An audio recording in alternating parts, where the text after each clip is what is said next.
want to welcome in U.S. Army Special Forces veteran and Chief Strategist for the Middle East Forum, Jim Hanson. All right, Jim, let's go back to the beginning here.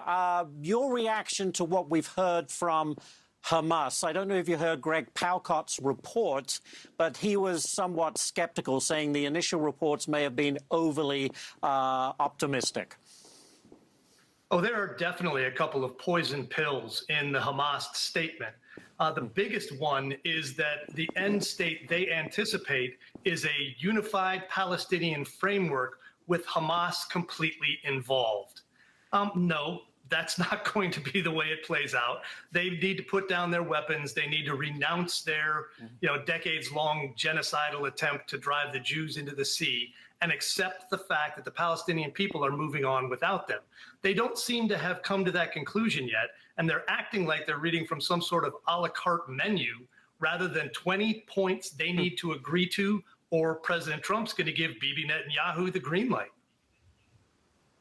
Well, and of course, we had this deadline of 6 p.m. Eastern this Sunday. Should that still be enforced? Because it appears now that this response from Hamas is weak at best. I think the deadline will still be in place. I don't think it's a shock either that there was a drug boat coming from Venezuela that was turned into flotsam on the surface of the Caribbean right about this time. It was a reminder to Hamas that the end state could be rubble doesn't make trouble if they don't go ahead and start acting seriously. There are legitimate concerns that need to be addressed, and this is not the time. They were talking about, they'll release some hostages and then they'll get to negotiations about the details. Sorry, no, you guys are not going to negotiate about the details. You're going to surrender.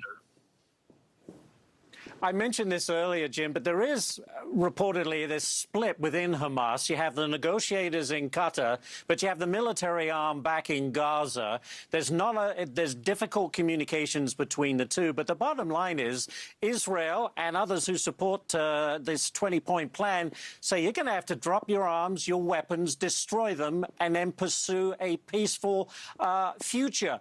I have a really hard time believing that Hamas would do that. What say you? I have a hard time believing it as well.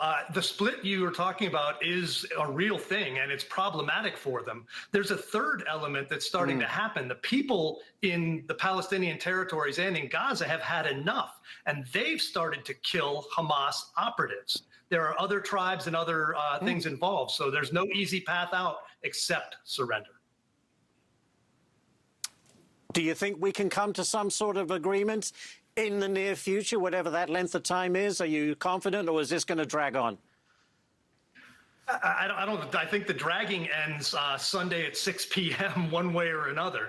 And I think there'll be some talk to the Hamas negotiators above and below ground to tell them this was not an optional thing. Take the peace plan or take the pain.